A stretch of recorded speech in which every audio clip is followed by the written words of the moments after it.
I am so excited about this evening's Passwords lecture. But my name is Rob Arnold. I'm the executive director here at Poets House, and I just want to extend a note of welcome to you. If you don't know Poets House, we are, as you might imagine, a library and literary center that focuses on the art of poetry. We have 100,000 books of poetry upstairs. You should definitely spend a little bit of time here if you haven't had a chance to. I want to extend a note of thanks to the Battery Park City Authority for providing foundational support for our Passwords program and so many of our other programs. And I also want to extend that gratitude to the New York State Council for the Arts, as well as the New York City Department of Cultural Affairs, who also help support our programs here at Poets House. Please give them a round of applause, by the way. They do so much really important cultural work. And I'm very excited about this administration and their focus on the arts and culture. So I hope that we see more exciting things from the DCLA as well coming up. So that's all I have for you. I just want to, again, thank you for being here. We have my colleague, Mike Oriana, is going to be our MC for the evening. So I'm going to bring him up in a second. But thank you again for being here. And another round of applause for all of our supporters. Thanks so much.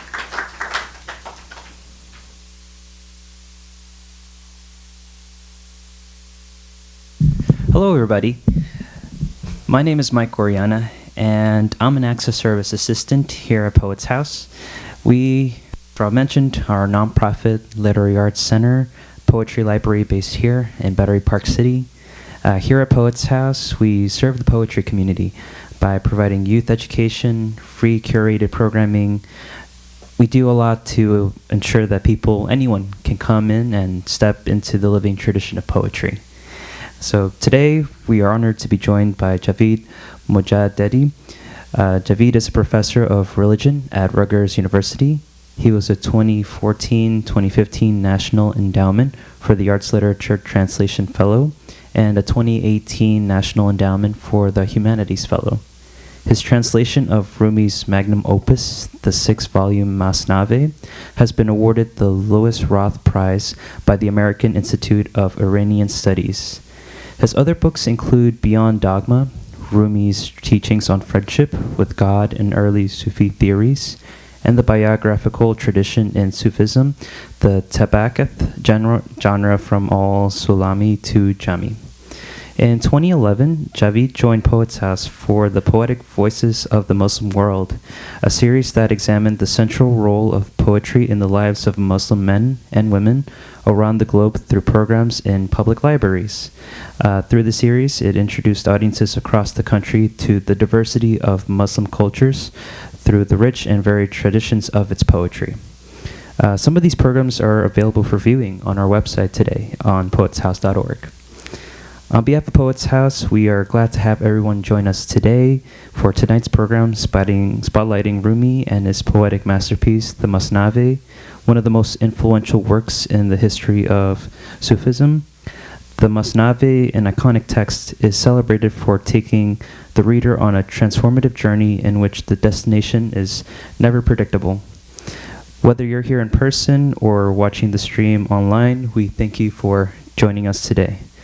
Without further ado, let's bring up Jawid.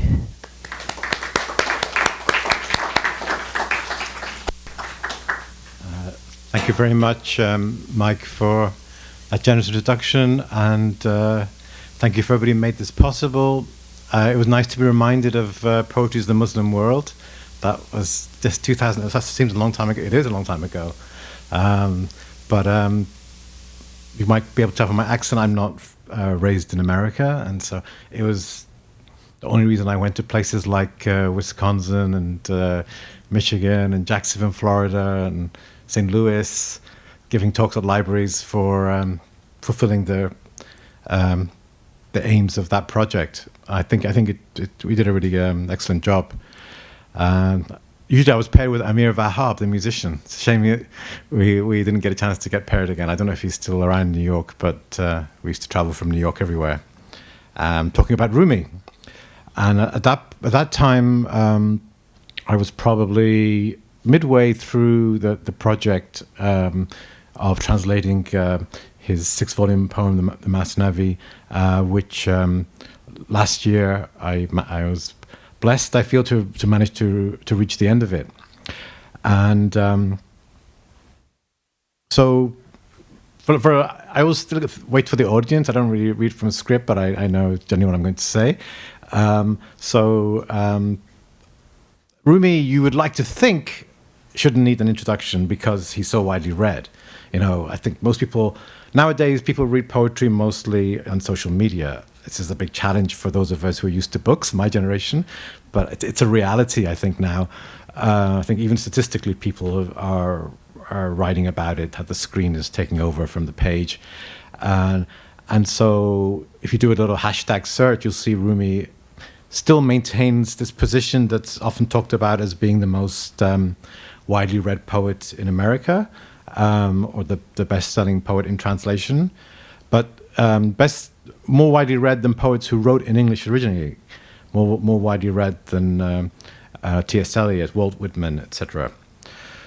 So you'd like to think that he doesn't need an introduction, but there is, I think, value in pointing out a few things about his background because it's so often forgotten. When I first came to America, it was in '98, and it was interesting for me that Rumi was very well known in the ordinary general public in America, not so in England, and where I came from. And when you went to bookstores, that we used to go to bookstores in those days to get our books, to look for Rumi, it was not always obvious where you'd find his books. Maybe in the poetry section, there were no Rumi translations in the classic series to go there. In the poetry section, soon after Ramble, maybe you'll find a few Rumi. But he's a spiritual poet, so you would think you might find him in the section on religions. But it was so rare to find him under Islam. You would find used under Eastern religions and sometimes Indian religions, and he has no connection to India, except later on his poetry inspired a lot of South Asian poets. And so the Poets of the Muslim World Project, that to its credit, Poet House supported, and one of the aims of that was to humanize Muslims through poetry and build bridges with Muslims. And that's surely what reading world literature and translating literature, ultimately what it's about. It's to connect with people at the deeper level of their soul's yearning, the more sublime aspirations that they have. There is no better source than literature to do that. There has to be some form of art and literature to get the precision and depth for that kind of connection. I don't think there is anything superior to literature.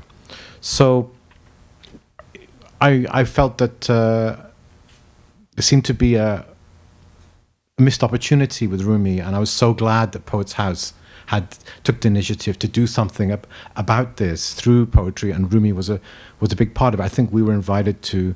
There was like a competition for the libraries to invite people among a list that Poets House had presented to them, and I think we were invited to virtually all of the winners in the libraries across America because of they knew about Rumi, and they were happy to let people learn more about Muslims through Rumi. Because Rumi, he's a 13th century poet writing in Persian, and somebody who was fully immersed in the Muslim world. He was groomed to be a seminary teacher, and he did function as a seminary teacher, and then he became a mystic, and inspired by his mentor Shams Tabrizi.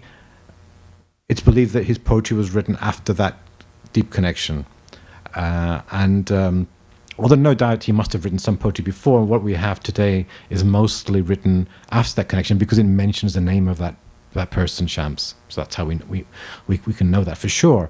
And then he returned to teaching.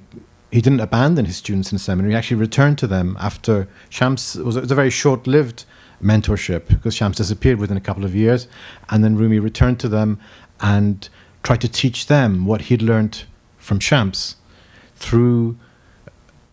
mostly through poetry, and the Masnavi is his teaching book. So what I want to do this evening really is to give you insight into the Masnavi and why it is so special. It's special. It's known to be special in the Muslim world because it's often referred to as the Quran in Persian. There is no other book that's referred to as the Quran in Persian, and you can't get a higher epithet than that.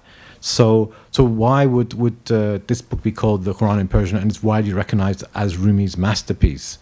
Well, first of all, it's the longest single-authored mystical poem that's ever been written, as far as I'm aware.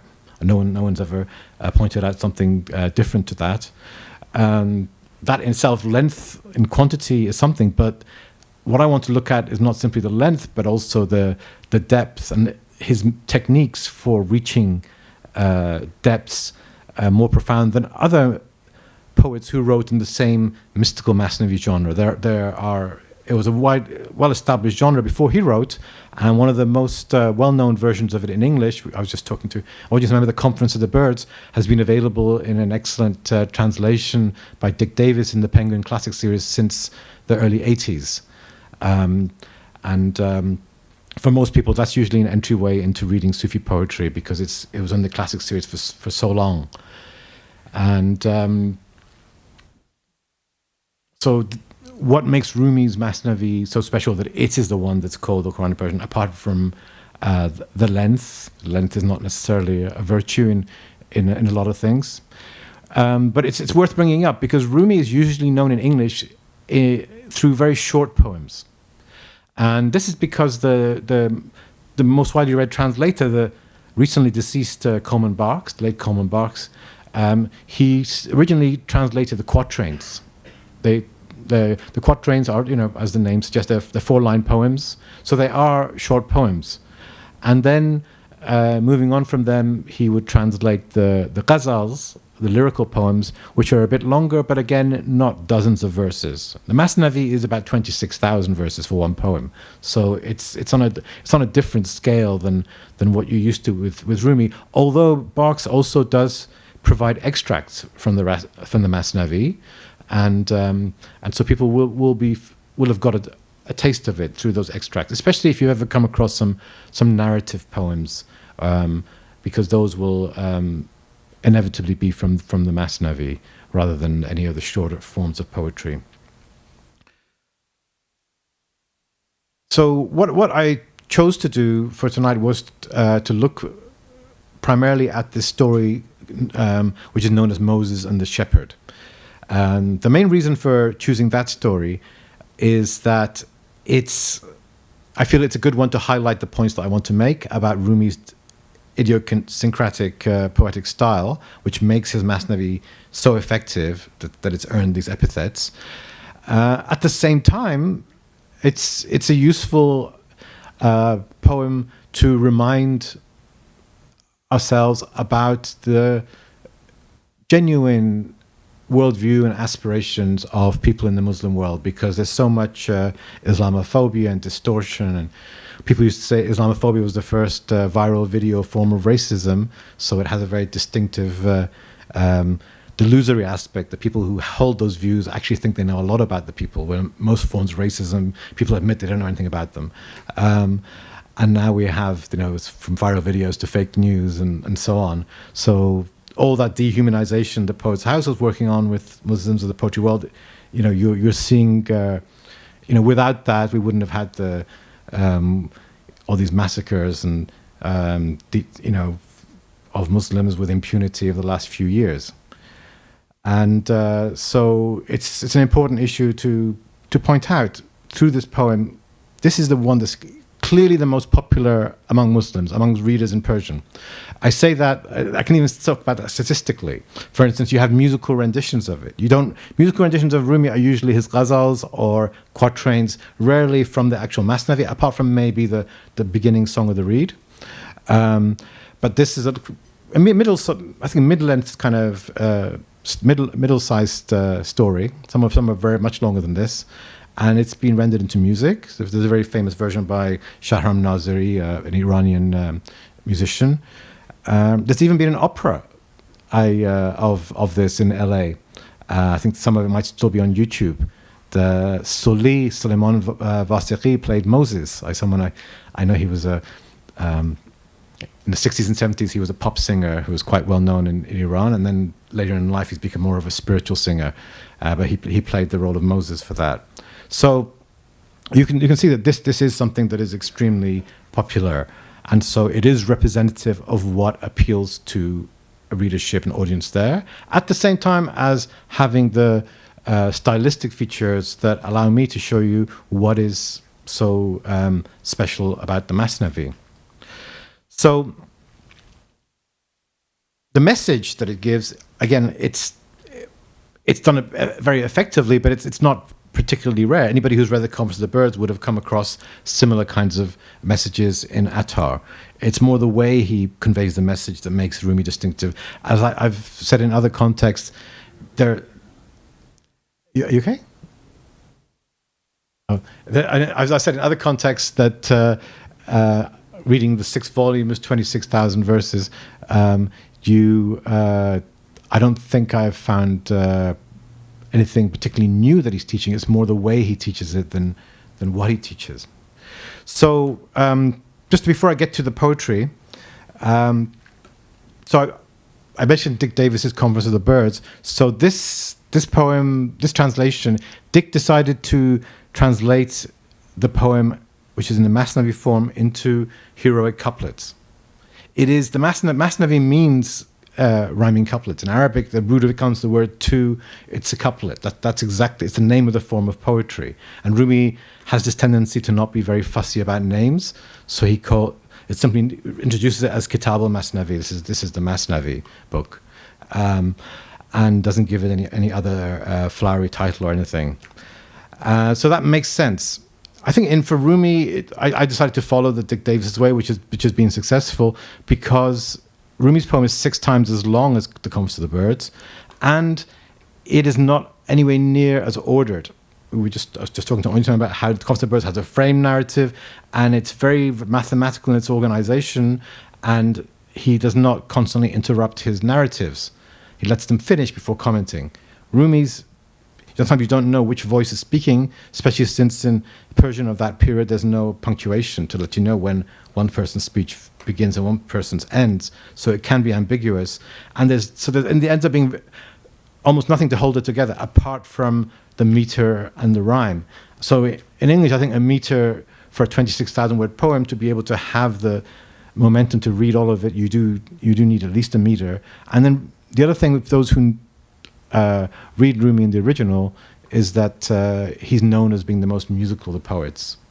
You can tell him, as people who listen to Persian music, they can usually tell a song is a Rumi poem by the fact that it's so musical. And so rhyme is a big part of Rumi. He uses more multisyllabic rhymes than any other poet writing in Persian. So if it's possible, that also makes sense for Rumi to give you a sense of what the original is like. So the Dick Davis method, which worked in the 80s, it's still in print. It's still one of the bestsellers in the Sufi poetry books, seemed to be the way to go about it. So let me begin by starting with the Moses and the shepherd story. Okay, so it starts off with a narrative, and the start of the narrative is something that introduces Moses seeing a shepherd and noticing that he's praying and worshipping in a strange way, and Moses finds this offensive and attacks him for what he is doing. That's the initiation of the story before we get to the more profound teachings. So let me begin by reading that part. Okay. So once Moses saw a shepherd nearby praying. O God, he heard this shepherd saying, where do you live that I might serve you there? I'd mend your battered shoes and comb your hair and wash your clothes and kill the lice on you. Eminent one, I'd serve you milk there too, and kiss your little hands and rub your feet, then sweep your bedroom clean and keep it neat. I'd sacrifice my goats too in devotion. Remembering you induces my commotion. He carried on like this without a clue, so Moses asked, "Who's that you're talking to?" "I speak to my creator, passerby, the one who also made the earth and sky." Moses replied, "You're stupid. I can tell, no longer Muslim, you're an infidel. It's gibberish and unbelief, you twit. You'd better learn to put a cork in it. Your blasphemy pollutes the atmosphere and rips silk robes of faith which we hold dear. While socks and shoes might be your perfect fit, for sunshine they can't be appropriate. If you don't shut your mouth immediately, a fire will rise and burn humanity. You don't believe? Then please explain the smoke and why your soul turned black when you just spoke. If you're aware that God is judge, then how can you act so familiar anyhow? Such stupid friendships, truly enmity. The Lord's above such service, actually. Reserve for aunts and uncles what you say. God has no needs nor body anyway. Milkers for babies who must drink to grow. Just those with feet need shoes, as we all know. The shepherd replies, "Your words have sealed my mouth," the shepherd said. "Regret now burns my soul, I'm filled with dread." He breathed a heavy sigh and ripped his cloak up, then headed off through the desert once again. I think readers of Rumi will realize that this is not going to be the end. There's going to be some kind of change here. But probably what's expected is that God is going to tell Moses, cool down a bit, be gentle, there's no need to be so harsh. You guide him gently on the right way. But instead, the twist is much deeper. What happens is that God does tell off Moses, but explains what's important to him, which starts getting to the heart of what Rumi is teaching here. So Rumi employs these twists really to catch people off guard and prepare them for giving him his more profound teachings. So this narrative continues. A revelation came down instantly. You've just turned a slave away from me. Did you not come down for unification? Instead, you want to cause a separation? As far as possible, don't separate. Above all else, divorce is what I hate. I've given each one his own special ways and his unique expressions when he prays. What's praise to him might seem like blame to you. His sweets might seem like poison in your view. I stand immune to prayer's impurity, and whether fast or ponderous equally. I don't command for my own benefit, but generously so slaves can gain from it. For Indians, their own set of terms seems best, but folk from Sind think Sindhi's loveliest. I'm not made any purer by their praise. They gain in eloquence and godly ways. And I pay no attention to their speech, but their soul's nature and the states they reach. Pure humble hearts within are what I seek, regardless of the haughty way they speak. So God's intervention is not simply a case of telling Moses, be gentle, be calm, guide him along your straight path, but is actually telling him that outward worship is not what matters. It's what's happening inside, in the heart, that matters. Pure humble hearts are what I seek, within are what I seek, regardless of the haughty way they speak. And your judging from outward appearances, from your own perspective, is not necessarily the true way. That level of rebuke is something that I think would be unexpected for Moses, who in the Islamic tradition is one of the major prophets. It's not somebody whom God you'd expect to tell off for doing something wrong. And this twist and surprise is what I believe Rumi uses as a technique to catch people off guard before he then intervenes, and he brings his key message into the story. So this is this is going away from the narrative now, and it's not the end. We were talking about the Comfort of Birds with an audience member, with Hamza right here. It's not the end. The Comfort of Birds, you wait till the end, and then he comments. Rumi, usually in the middle of the stories, he interjects himself and provides what is his key teaching, and at an intense level. So here is Rumi's intense intervention. Words are effects, that's all. The heart's the essence. Words just intrude. The heart's what has importance. I'm tired of fancy terms and metaphors. I want a heart which burns so much it roars. Ignite the fire of love inside your soul. Burn thought and its expression as a whole. Moses, how far apart the well-behaved from ardent lovers who may seem depraved. Each moment lovers burn themselves away. A ruined village has no tithes to pay. Don't fault his words or call him a disgrace. Don't wash the blood upon the martyr's face.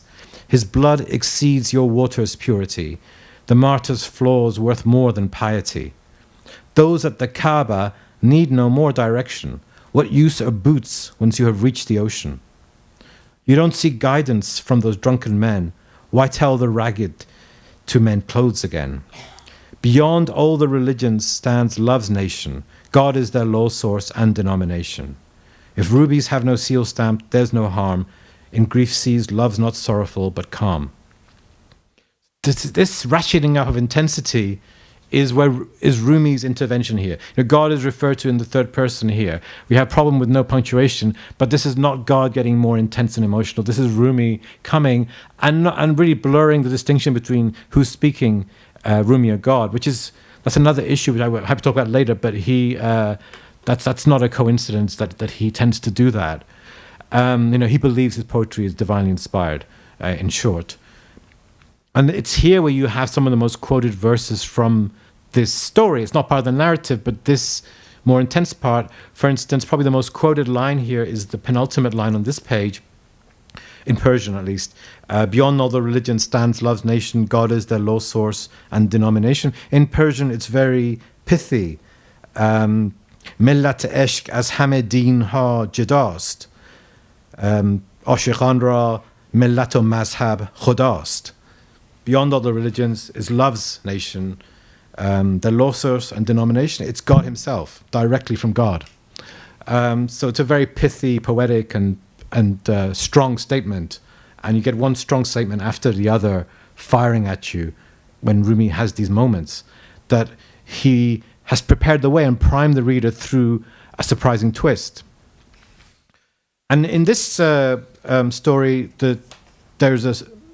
there's a continuation of the narrative, and then we find that there is going to be another twist. In Moses' heart, God communicated such secrets that by words can't be related. Into his heart poured words pure and refined, transparent, just like speech and sight combined. He lost his wits and then found them anew. For pre to post eternity he flew. If I describe this, it will be in vain. What lies beyond words, how can I explain? This mystery would smash your brain to bits. While writing it, the firmest of pens splits.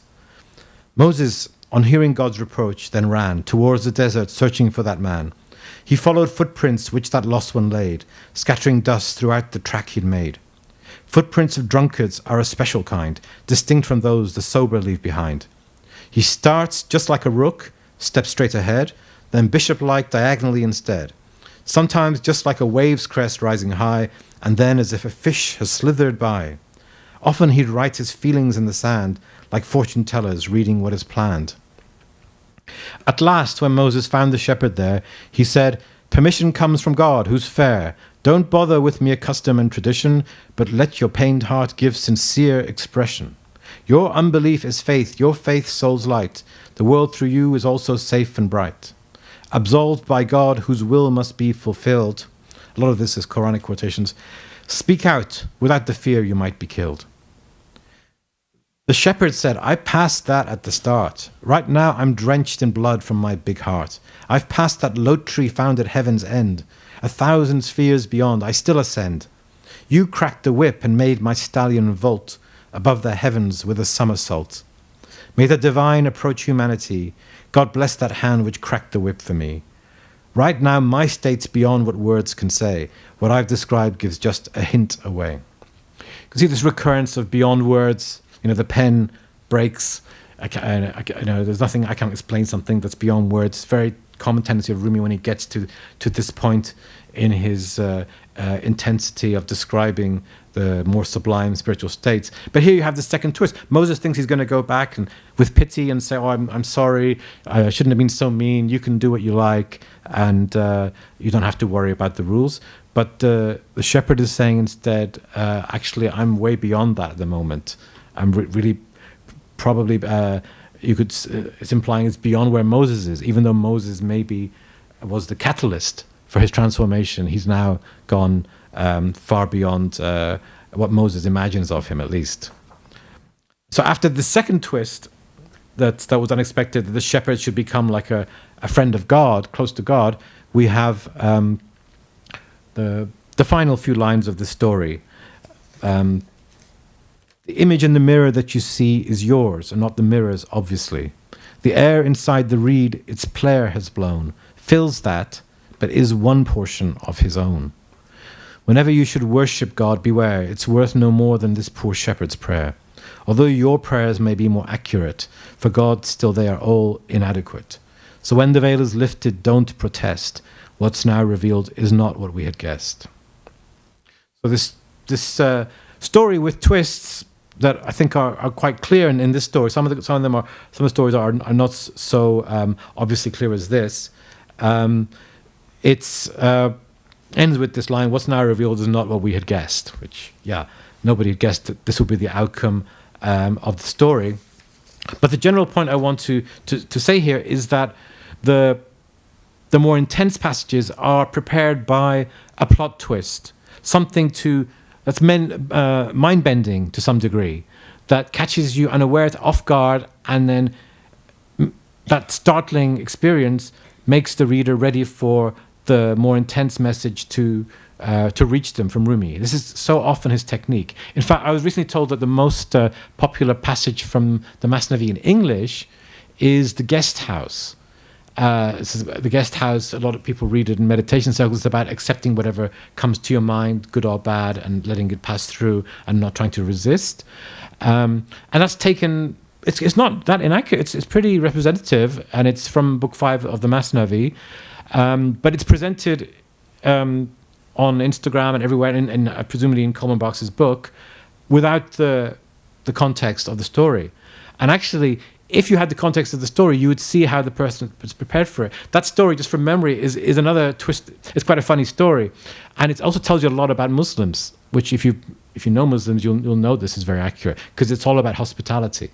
It's all about the importance of hospitality. The story is that this couple, a guest comes to their house, a friend of the husband, and the wife says, "Well, I've got a party I have to go to tonight, and the weather forecast is really bad. We're going to end up being stuck with him." And the husband said, "Well, I can't. We have to be hospitable. We have a guest. The guest comes first. So you go to your party. I'll take care of him. And then at night in our small, modest house, we'll sleep by the entrance door, and I'll put his bedding on the other side." And so she goes to her party and she comes home. And then when she comes home, what she didn't realize is that when the guest wanted to sleep, he slept in the place by the entrance door. And because of the etiquette of hospitality, her husband couldn't tell him, no, you can't sleep there. You can't say no to a guest. In many Muslim cultures, hospitality is very important. You just have to accept it. So, of course, she gets into bed with the guest, takes all her clothes off and says, "Hey, big boy, didn't I tell you that guest is going to be a pain for us? Look at the weather forecast. It's already started raining." And the guest gets angry, gets up, says, "I'm leaving right now." And then they're shamed and disgraced in their community and can't cope with the disgrace of having been bad hosts. Because the stress on the hospitality is so important in really all Muslim cultures.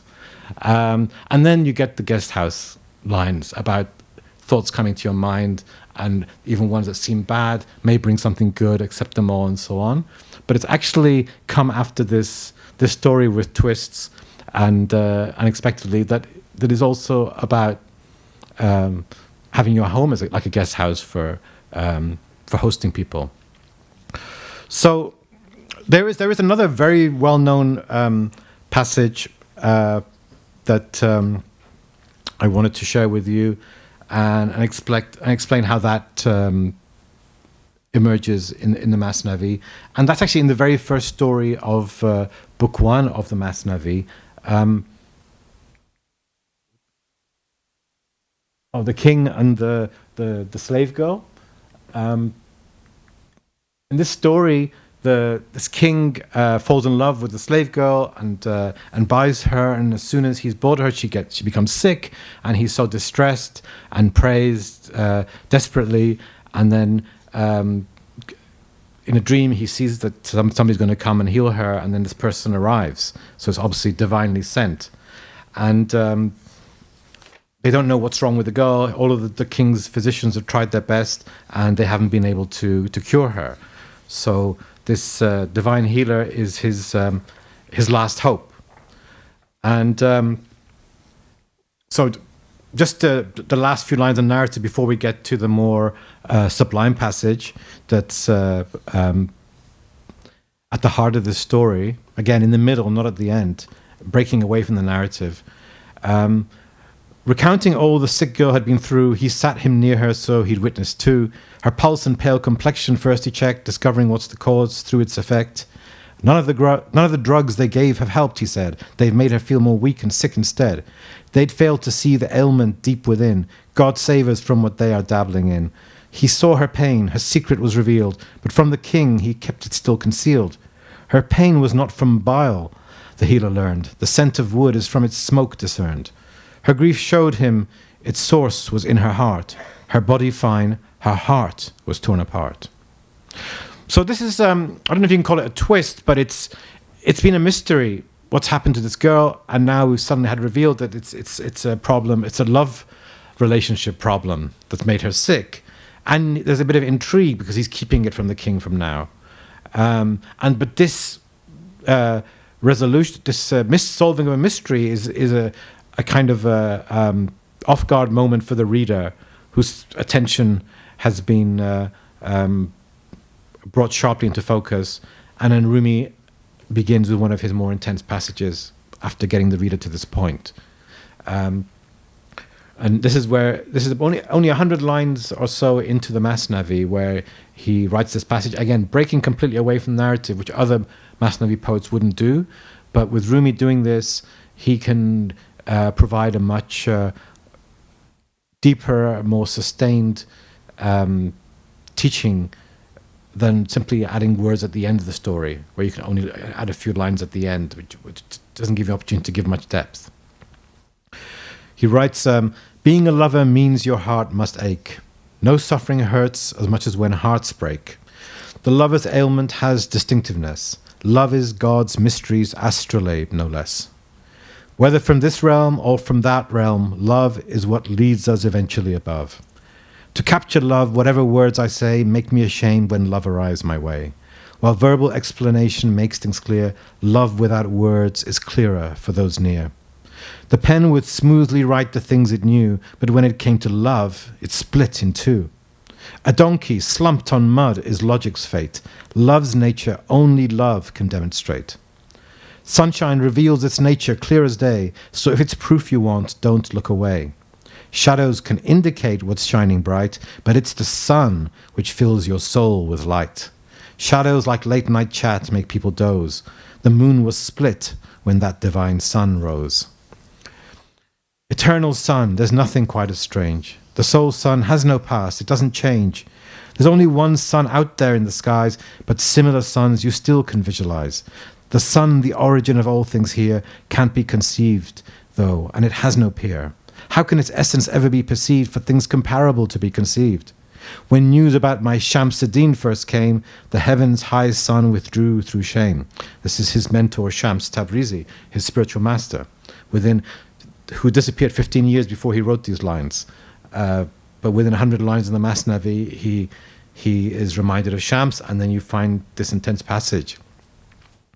I'm now compelled from uttering his name to explain to you his bounty with a clue. My soul has flung me up by my hem now. He's caught the scent of Joseph's shirt somehow. Hussam says, after years of company, share from your stock a single ecstasy, to raise a smile from both the land and sky, to make my mind and soul expand and fly. Don't give me duties now I've passed away. My senses dulled, I've no clue how to pray. For anything one witless says is wrong, whether he's meek or boastful in his song. None of my veins stayed sober, so it's clear I can't describe that friend without a peer. Describing separation's torture then is best postponed until we speak again. He said, I'm hungry, feed me, don't delay. Time is a cutting sword, the wise men say. The Sufi is the present moment's sun. Talk of tomorrow, Sufis learn to shun. Are you not then a Sufi as I thought? Delaying payment turns your wealth to naught. The loved one's secret's best kept veiled, I said. Listen to what the tale says now instead. The loved one's secret is best kept concealed by sharing through what others' tales revealed. Tell it unveiled and naked candidly. You tricky man, don't try distracting me. Be frank and lift the veil, please do not dither. I wear no clothes in bed with my own lover. I said, if the beloved strips for you, you'll be effaced, your waist and body too. Please don't request what you can't tolerate. A blade of straw can't hold a mountain's weight. And if the sun which gives us light should near, all things would burn and leave no traces here. Stop making much more strife for everyone. Say nothing more about Tabriz's son. So Rumi here, after a key turning point in the story, the discovery of what was wrong with the sick girl, which was a mystery beforehand, feels the reader is ready to get this intense hammering of message about the overpowering and sublime nature of love. And so his narratives are working in combination with these heart teachings, you could say. They're not intellectual teachings, they're designed to make an impact on the reader. And that's really what distinguishes Rumi from so many other poets, whether it's in the Masnavi or in his other forms of poetry like the ghazal. You're not interested in titillating you intellectually. And that's really, most ghazal poets, that's what they do. Hafez, for instance, you could think about a line of Hafez for a whole day, and you can find many different meanings in it because deliberately the ghazal poets play with ambiguity. That's a key part of the enjoyment of ghazals, is ambiguity. Rumi is not interested in ambiguity at all. It gets in the way. He wants to make an impact. Ambiguity is not useful if you want to transform people, if you want to make an impact. And he's not interested in having you understand him through your mind. He wants to reach somewhere deeper inside you, to transform you, rather than to educate you in a conventional sense. And so his method is like this with these narratives. There is one telling story in book 6, just wary of not going over time for you, and that's I'll just briefly summarize a few, but it's actually based on the same principle. A proud man feels that this tailor who's known for swindling customers is not going to be able to swindle him, and he wages a bet that there's no way he's going to be able to swindle me. And so he goes to the tailor and tries to have some cloth cut into a nice costume for himself, and the tailor starts telling him jokes, and they're so funny that the man gets distracted. He can't help himself. He completely loses it, and he keeps stealing from him while he's losing it. And he's saying, tell me another joke. They're just so funny. And by the end, the tailor says he's feeling pity for this guy because there's so little left. He's stolen it all. What's wrong with you? So the person, the brave, in the story, is this brave warrior Turk, thought that, didn't realize that humor is one way that you can easily be taken advantage of, which is what happens to him in this case. But this idea of having people lose their wits and lose their orientation and become off guard. I think Rumi has a story about that because he's so well aware of using that technique through the unexpected in his stories. And in these couple of stories, I think we found here ways that the narratives can combine and prepare the reader for his method of really hammering in repeatedly his key messages of spirituality, rather than as something to work out, for instance, through an allegory of the story as a whole, which can only really give you so much. And that's one of the reasons why his Masnavi is different to most other Masnavis, because they will wait till the end of the story before giving you any commentary. And just as a final passage to share with you, I think the most well-known passage of the Masnavi is, of course, its beginning.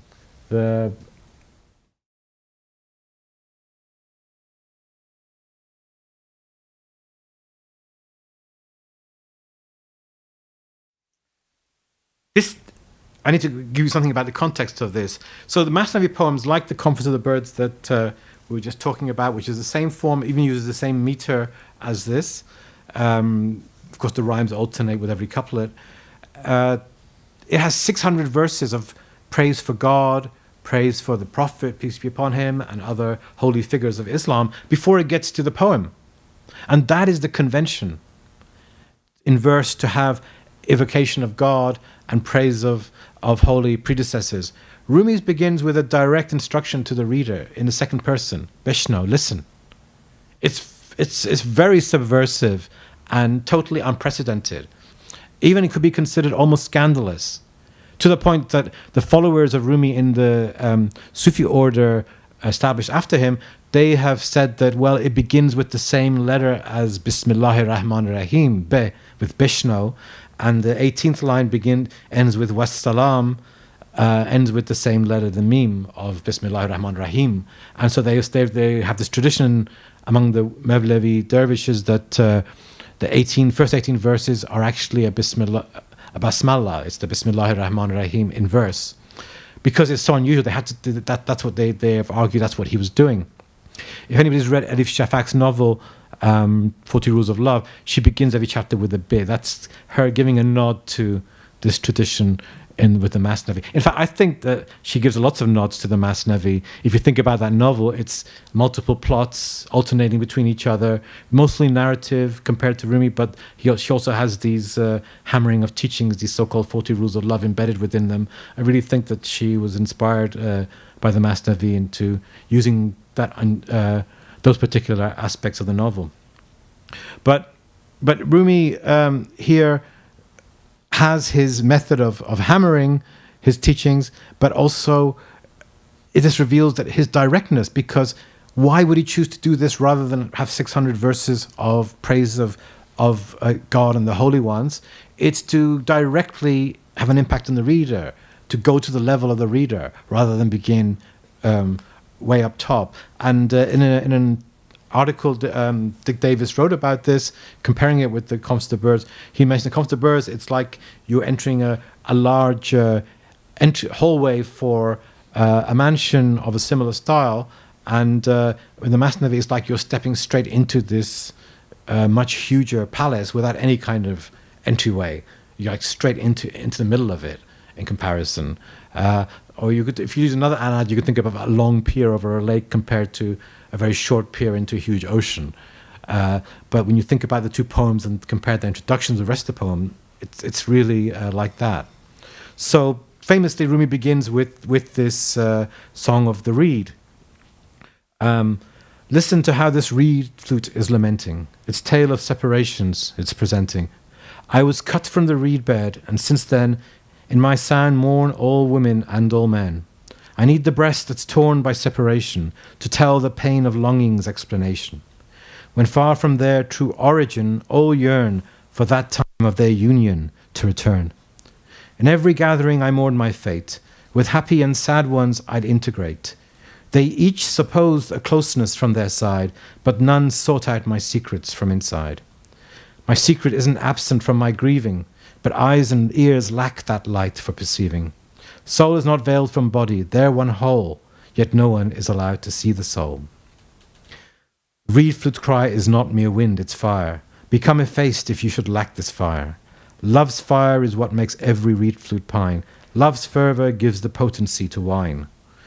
The reed is friend to lovers forced apart. Its melodies tear veils off from the heart. Where's antidote or poison like its song, or confidant, or one who's pined so long? This reed describes a blood-drenched path for you, stories of passionate love Majnun once knew. Just the unconscious can perceive it here. What tongues tell has one customer, the ear. Our days have turned untimely due to grief, consumed by burning aches without relief. Though days were spent, thus say, we couldn't care. You stay with us, wholly beyond compare. Unless they're fish, water can easily sate, but those with shortage feel the day drags late. The way the ripe must feel the raw can't tell. My speech must be concise, and so farewell. That's the first 18, and then he continues in the remainder of the introduction with a focus on love in particular. Son, break your chains, be free, escape their hold. How long will you remain a slave of gold? One tried to fit inside a jug the sea. It only held a day's capacity. A greedy eye is never satisfied. Shells only when content grow pearls inside. And those whose clothes love rips to shred will be purified fully of cupidity. Be joyful, love. Our sweetest bliss is you, physician for all of our ailments too, the cure for our conceit and stubborn pride, like Plato here with Galen side by side. The earthly form soared heavenward through love. The mountain moved fast and it danced through love. Love entered Sinai's soul. It got drunk and Moses then fainted. Lover, understand. If with my confidant's lips I'd been paired, just like the reed, such stories I'd have shared.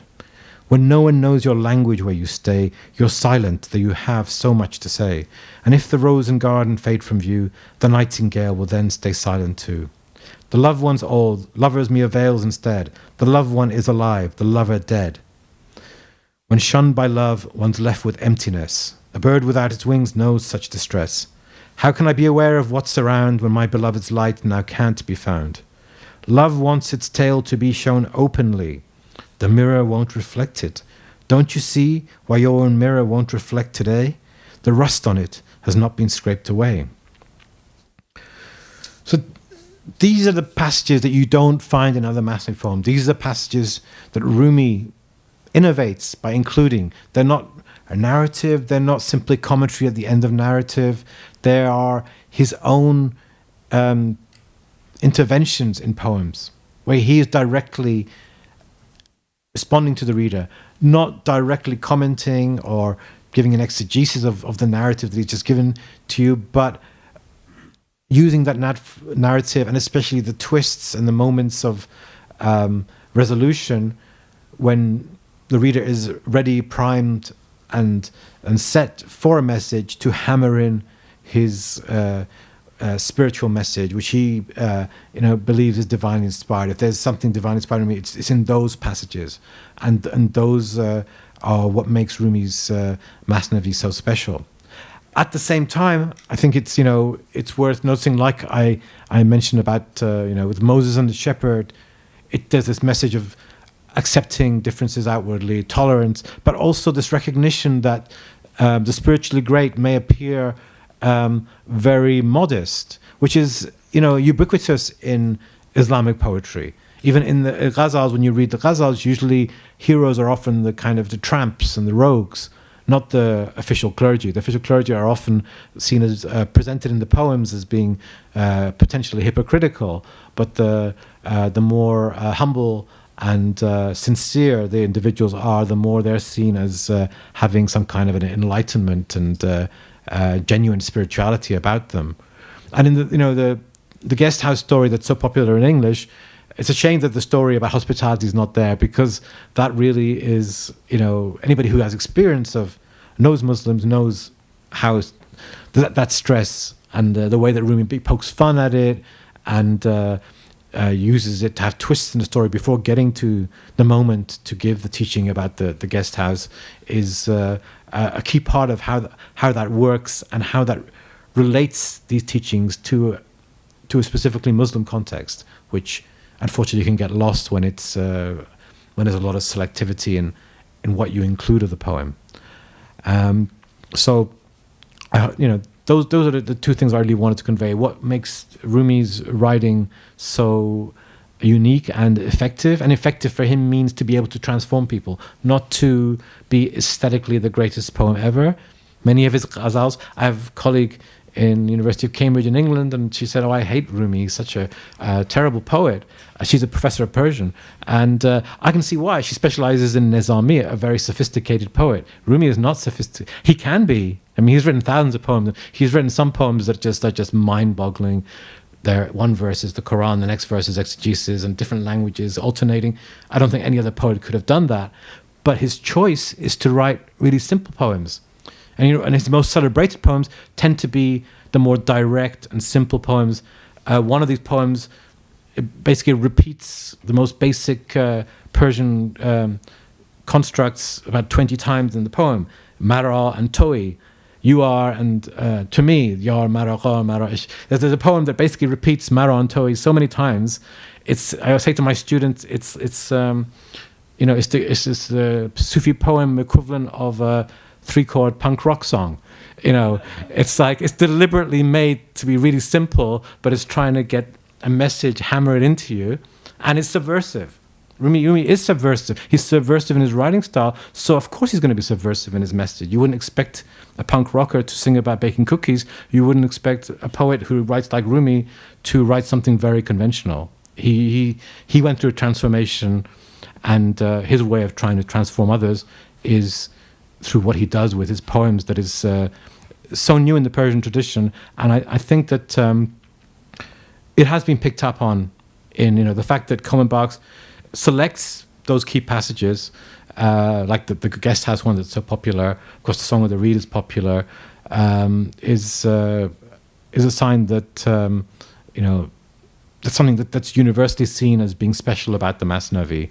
Although the way it relates to the rest of it and the narratives and how they work together is unfortunately not made so clear. And the big loss is losing the context of the humanization of Muslims. That, you know, this is such an obvious way in order to restore that and give that appreciation that this rich civilization has surely earned.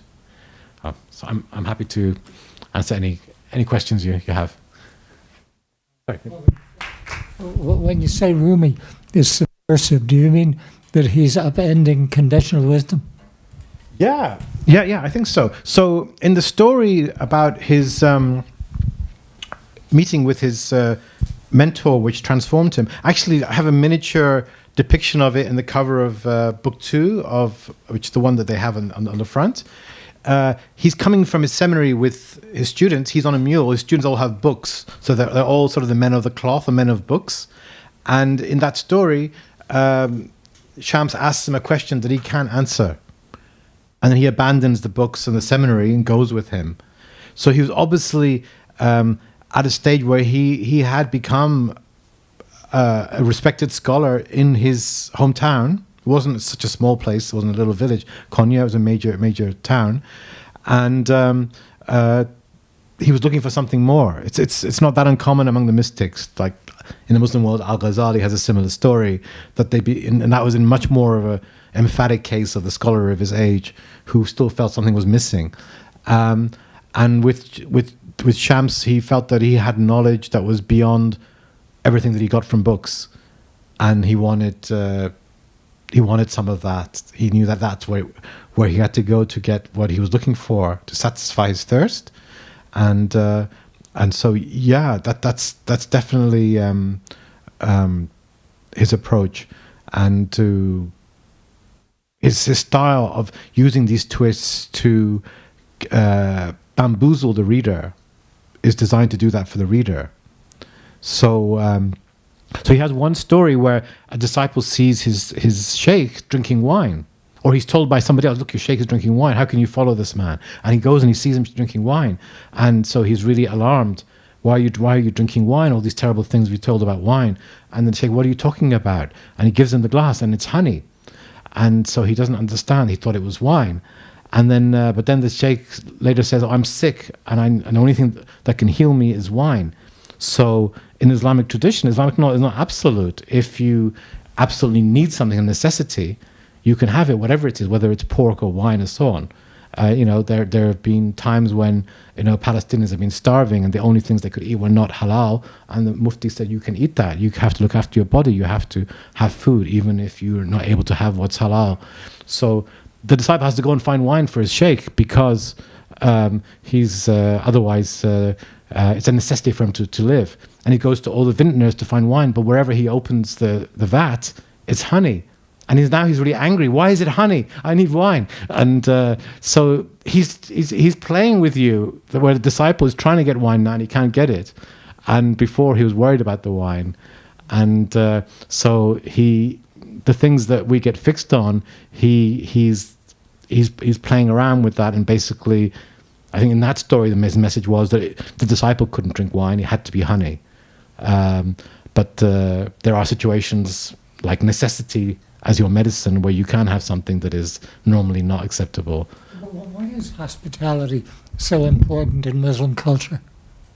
I think it's because of there's a lot of teachings from the Prophet Muhammad himself, peace be upon him. He's the exemplar for all Muslims. Whatever school of thought, whatever nation, there are two things that really define you as a Muslim, that you have a belief in the wisdom of the Quran and the example of the Prophet. However you see that example, there are different collections and different versions, but hospitality is so dominant in the teachings. And whether academicians could then talk about whether that's something to do with the original culture in Arabia, not exclusively to one individual or not, but it's definitely something that is meritorious and really treasured among Muslims. The Quran. Specifically in detail, it's more in the sayings of the Prophet, the hadith, I would say. There's many more. Usually more things are in detail you'll find in the hadiths rather than the Quran. But also in the Quran, this idea of putting other people first and other people's needs is definitely a message there. So How do you spell hadith? Hadith.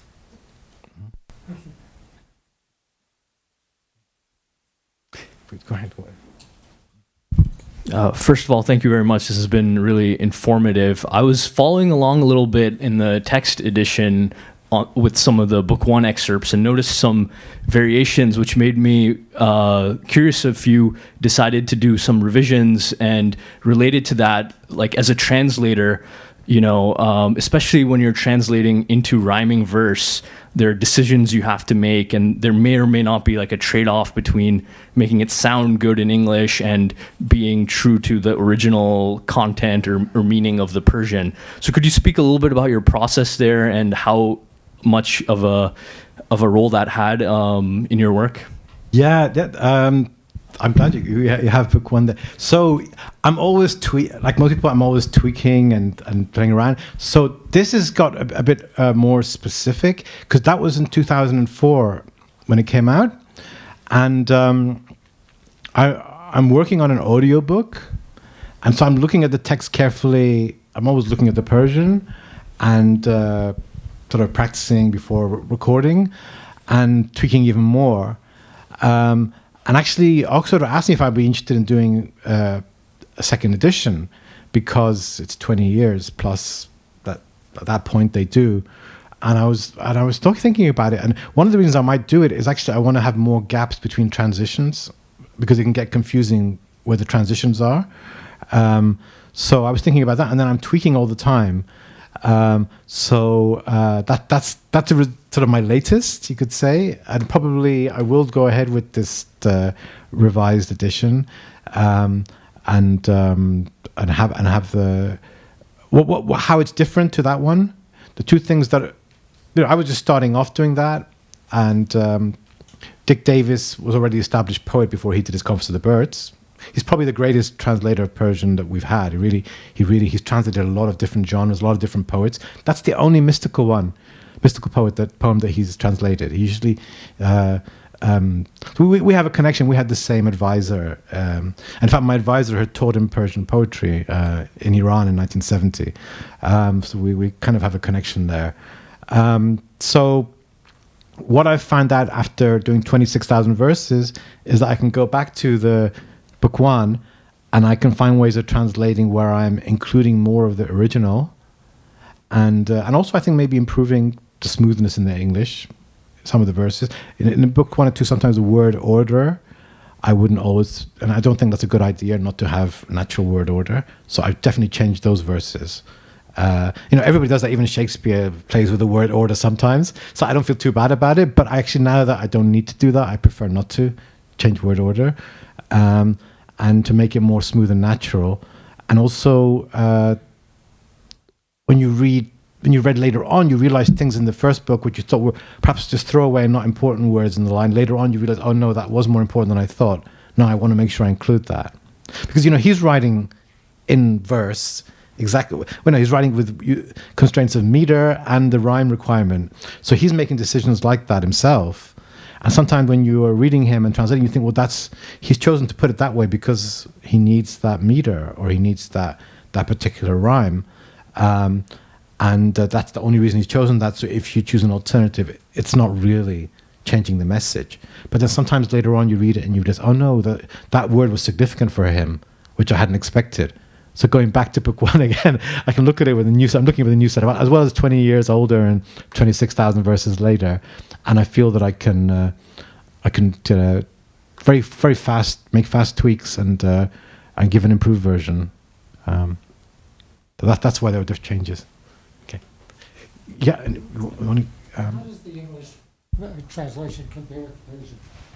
Oh, well, so it's difficult to quantify that, but I try to. I don't know how you can quantify it, but I try to include with every couplet what the message of the couplet is, and as many of the words that are important. And now in these tweaks, I'm trying to be consistent with certain words. Is the Persian more powerful, more magnetic? Oh, you're talking about the effect. Sorry, I don't think you're talking about the translation. Yeah, there is a website where you can actually listen to the Persian, masnavi.net. They have the whole Persian recited in a traditional style. It's a wonderful website. And it has a very literal translation by Nicholson from the 1920s. So it's... Yeah, the rhyming in the Persian is usually multisyllabic, so there's more rhyming than in the English. Rumi is well known for using long sequence rhymes compared to other poets in his ghazals as well. And also lots of internal rhymes. He's really the rhymester extraordinaire in Persian. So the musicality, I would say, is richer, and the meters are different in Persian. It's to do with length rather than stress, a consonantal length.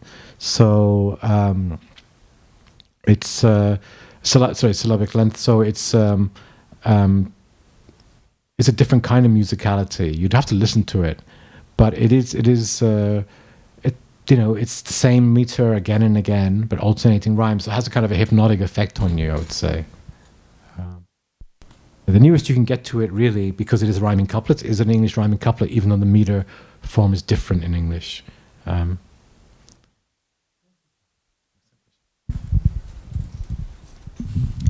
Thank you so much for this. It was really illuminating. Somewhat related to the questions, I was wondering if there's a significance with your asterisks in your translation work. Yeah, I noticed that a few places. Those are the footnote markers. Oh. Sorry, I didn't delete them. But yeah, so often they are ones who are italics. Usually they're giving the Quranic reference as a Quranic quote. Italics is Arabic. Not all the Arabic is from the Quran, but most of it is from the Quran, unless it's mentions the Prophet said or something, and it's from the Hadith. But sometimes just sort of an explanatory note at the back. The Oxford Classic series does allow you to give notes at the back, so that's the marker for them. Great, thank you. Hi, thank you for your talk. I had a question about the section on the shepherd in Moses. I noticed that at the end, when he interjects and he's giving his commentary, there's this beautiful contradiction where he says, "I'm tired of metaphors and fancy language," and then he launches into the most metaphoric and complicated language. Could you talk to us a little bit about how contradiction might work as a generative mode towards transcendence, and whether, when he returned to being a seminarian, whether he encouraged his students to leave him or discouraged them to leave him just for the very fact that he became who he became by leaving the seminar and interacting with Shams, and he achieved that kind of knowledge not actually through reading, or partially through reading, but then actually leaving. So did he? Whether he encouraged them to leave him? Yeah. Oh, interesting. So beginning with that, we do get an insight into his circle. There's a book of student notes, and it's known as the Fihi Ma Fihi in it's actually an Arabic title. In English, Signs of the Unseen is one translation, and Discourses of Rumi is another older translation. And in there's one case of a student leaving him, but it's not for enlightenment. It's because the student thought that Rumi was too risque. And Rumi a few times says that the students think that it's too dangerous to come and study with me, but they don't understand. They think they have to abandon their knowledge, but they don't understand that I'm going to give their knowledge soul or life, John. I'm going to give it an inner dimension, you could say. But the one who leaves him go. It's quite an interesting passage. I did quote it in my book Beyond Dogma that the person had obviously gone to somebody more outwardly religious, and Rumi complains and says that this person that he's gone to is corrupt, and he's going to destroy him with prayer rugs and prayer beads. And then he says, even more interesting, he says, if he'd gone to the wine house and the singing girls, we could still save him. But it's too late if he's gone and got corrupted with prayer beads and prayer rugs. So I don't know if he's saying that for effect or whether he's making a point that if you start using religious things for corruption, it's actually worse than if you just go on a hedonistic trip and then you can come back and fix that one. But yeah. But that seems to be what ostensibly is what he's saying. Maybe it's for effect, but it was quite a surprise to read that he complains about that student who'd felt that it was too challenging. This thing. So Rumi famously says that his poetry, he says, it's like tripe, and it's disgusting to me. And I put my hand in and I serve it to the people who want to eat it because that's what they want. But there's nothing more vile to me than poetry. And somebody who wrote so much poetry, 26,000 verses. The Masnavi, his divan of ghazals and quatrains is about 30,000, 35,000 verses in total. He wrote so much, and he obviously takes pleasure in a lot of his writing, that it's difficult to really take seriously that he thought it was something that was so disgusting. Arbery, 20th century Orientalist, had commented on that, and the usual take on that it was just modesty, but the continuation of that passage, which Arbery didn't quote, Rumi talks about how he had to go through the trials of study to learn all these sciences and theologies and so on, and he couldn't understand why. And he said, now I understand why, because I needed them in order to use them to teach spirituality to this audience that I have now. That's what I had to go through all of that. So it seems the way what he's trying to say there in these passages is that what's important for him is the spiritual effect, not the vehicle for it, whether it's poetry or religious sciences or whatever. All of those things are equally worthless to him compared to the spiritual message. He's just using them because that's what the audience wants, and that's what his most effective way of causing the transformation that he wants to make. But in and of themselves, he's not attached to either of them. Whatever would work for the particular audience is what he. That seems to be what he's trying to say, and he makes this distinction between being divine inspiration and the knowledge which conveys it. That the knowledge which conveys it is just something that could easily be replaced by something else, but it happens to be useful for that particular audience, and so he'll use it. But he's not really attached to the craftsmanship of it as much as to using it to transform people. Passionate? Oh yeah, definitely very passionate. Yeah. We have a viewer on Zoom who actually asked a question. Sure. This is from Eric. I have read the story of Moses and the shepherd a long time ago, and glad that it was explored here. Rumi writes that God says, I do not look at the tongue, I look at the spirit. Does that mean the actual language we use in poetry or prayer basically irrelevant, as long as the intention is right? And is it even possible for one person to tell another person they are praying wrong? Thank you. I think that Rumi's message is exactly that, and it's not just here. He has this. This is in poetry, and that's what he's saying, that people with different dialects think that their language is best. It's the heart that matters. I look at what's inside their heart, not what they're saying or even how they're behaving.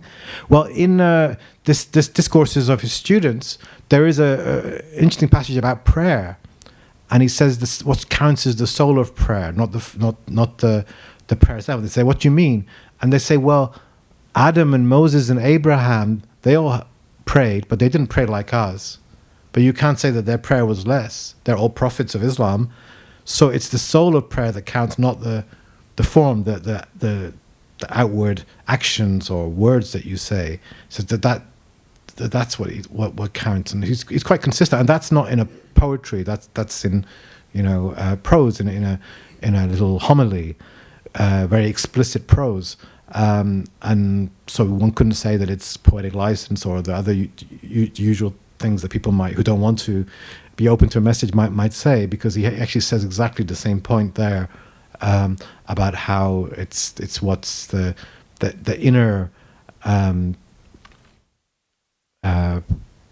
state of the heart, I suppose, in the prayer, that's the most important thing. Elsewhere, he does say that we begin with what's the most important is the inner, but you need to express your love. So you have love for a beloved, but you also need to give the beloved gifts or embrace them or whatever. Show your love in certain ways, not just feel it.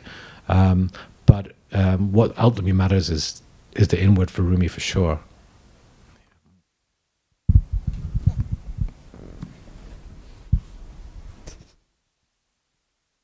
Who had a question?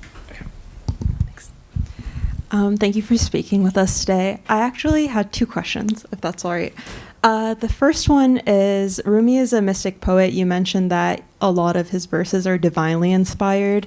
When I've read mystics before, especially like Catholic medieval mystics, often their divine inspiration is literally, it's very sensational, like, hearing or seeing either God or Jesus or these figures.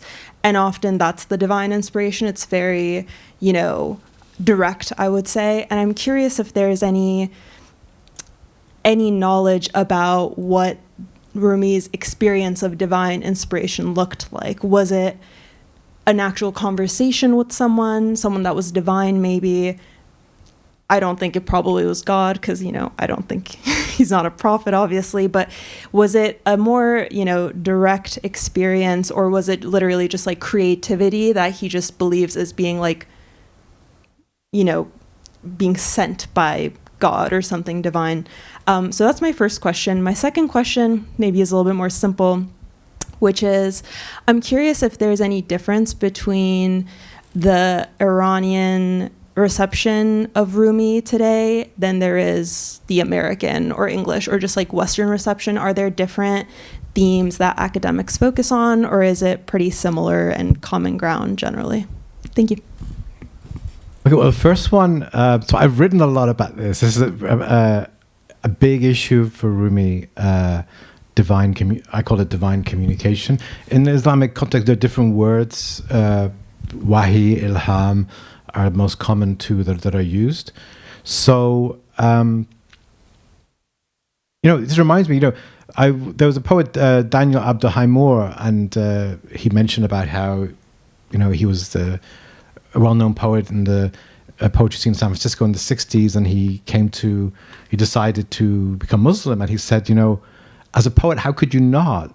The prophet of the religion is somebody who's associated with beautiful words. His miracle is these amazing, beautiful words that come out of his mouth. I mean, it's not as a poet, it's an obvious attraction and to somebody like that. And Sufi mystics, the mystics of Islam, have also had this fixation, you could say, with divinely inspired words. And it's not surprising, because the prophet they follow, that is his emblematic mystical experience, is an experience where the words of God come through him. And so you find among early Sufis, there's this phenomena where they would say certain things that other Sufis believe was God speaking through them. So I don't think it's any coincidence. These are the followers of a prophet who would do that, and then there was a holy book compiled with them. These individuals would just say short phrases, but it was God speaking through them. Most famously, Halaj saying, Ana al-Haq, I am the truth, or I am God. Only God can say I'm God. So Rumi defends that completely. He says, God was the eye, only God can be the I of I am God. And Hallaj was lost to himself. He wasn't there to be able to speak. It was God speaking through him. So in a tradition following from a founder of the religion who's associated with beautiful words, it's that shouldn't be surprising. And then you have a number of authors who talk about divine communication. Ibn Arabi, very famous Sufi, is famously talks about that with his own books, which are not even poetry, the Meccan Revelations and the Fusus Hikam was given to him by the Prophet. Rumi is very clear about this, that he believes that, and it's not. I think it's in my book. I don't want to bore you with the details of it, but generally, yes, Sufis believe that there is ongoing divine communication. There has to be. That's what the mystic endeavor is about: divine inspiration, and it can't possibly end. What does end is what the Prophet Muhammad had for Muslims. And so Ibn Arabi says there's no more legislative prophethood, nubuwat, tashri'i. So there's not going to be any more laws, but there's still inspiration, divine inspiration. And Rumi talks about this. He says people say that there is no more wahi, but that's not true. There's no real distinction between ilham and wahi. We just use a different term. It's all from the light of God. And the light of God, you can't say that it's differentiated to different levels. He says that in his discourses. It's in prose, it's not even poetry. And in the Masnavi, a number of places he talks about it. In book 3, towards the end, from about 4,250 verse, he actually compares his Masnavi to the Quran. And his key argument there is that the Quran itself says that the hills, the mountains and the birds repeated the Psalms of David with David. And for Muslims, the Psalms of David is a holy book, divine revelation.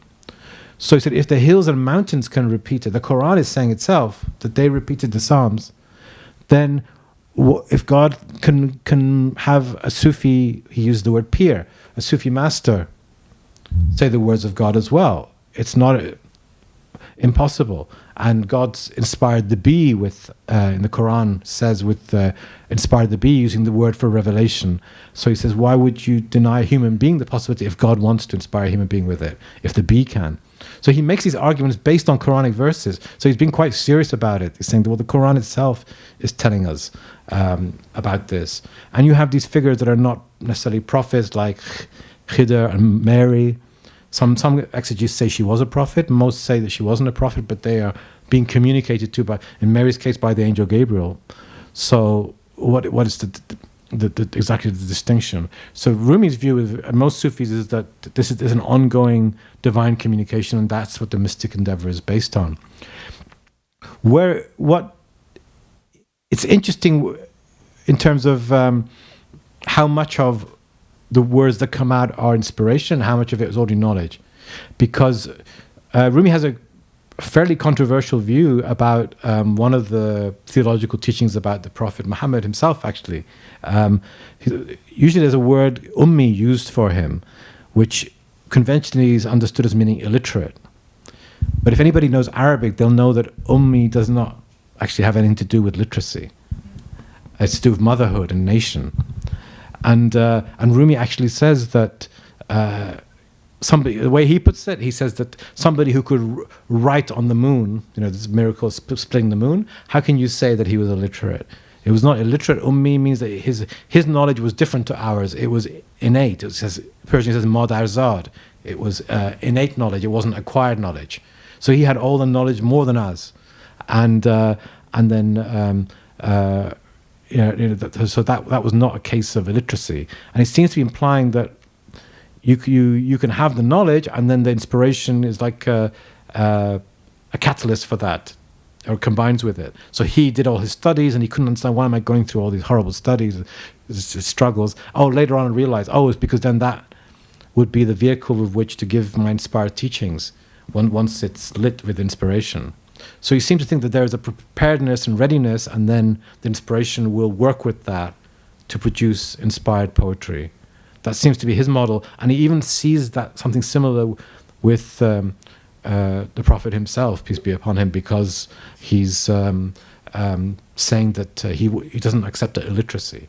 He sees that as an insult, to say that his knowledge was limited is an insult. So, which is an unusual position to take, but it's based on the idea that somebody who had the deepest knowledge couldn't have been deficient in knowledge, of any kind. There was another question. Yeah. It was just about reception, like the different. Oh yeah. Well, Moses and the shepherd. Like I say that's really the most Song of the Reed. Some people say, well, that's as far as a lot of people get in the Masnavi, but it's obviously very well known. It's repeated so much. I mean, a lot of people know it off by heart in the Persian. And then the Moses and the shepherd, out of the longer stories, it's usually in Persian. It's through longer stories. There's even the story about this man who befriends a bear, and you have this Persian expression, the friendship of anti-bear, sort of smothering friendship that can harm you in the end. So those longer stories, they're very well known in Persian, and people measure the Masnavi in terms of those bigger stories. In English, I don't think it's more these passages like the guest house, shorter passages without the narratives that go with them. Sometimes some of these spiritual teachings on their own. So I do think that there is a difference in which parts are focused on and celebrated more. Because the guest house passage, I don't think in Persian it was, there's always, once it gets popular internationally, it can go, obviously goes back to the original language, it has an effect. But I don't think before it became popular in English that it was, it's not that extraordinary for Rumi, and I don't think it was that celebrated to the extent that it is in English. Just like Moses and the Shepherd is not that well known in English, whereas in Persian it's one of the first things people would think of. All right, I think we have time for just one more question.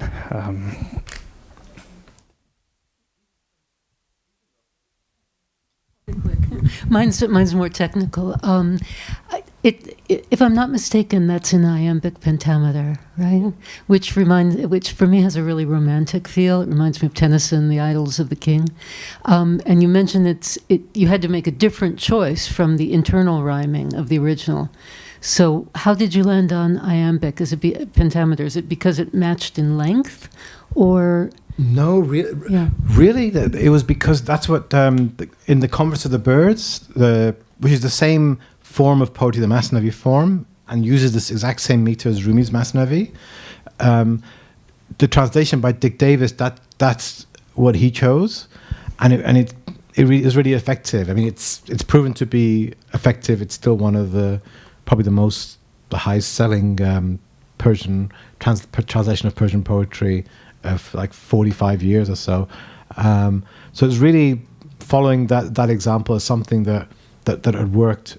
And I was actually working with Jerry Clinton, who was the late Jerry Clinton. He was a professor of Persian poetry at Princeton at the time, and he had done a blank verse iambic pentameter of the Book of Kings, the story of Sohrab and Rustam, and he really regretted that he didn't try to use rhyme.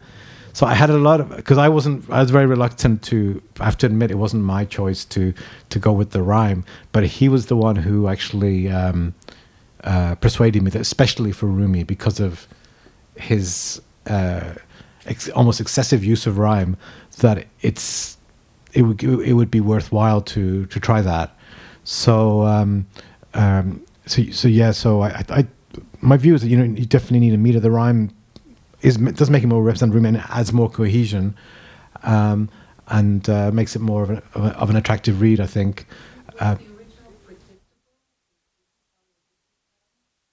It's alternating rhymes, so but they're usually multisyllabic. Usually, rather than just the last syllable at the end, which is what we tend to do in English.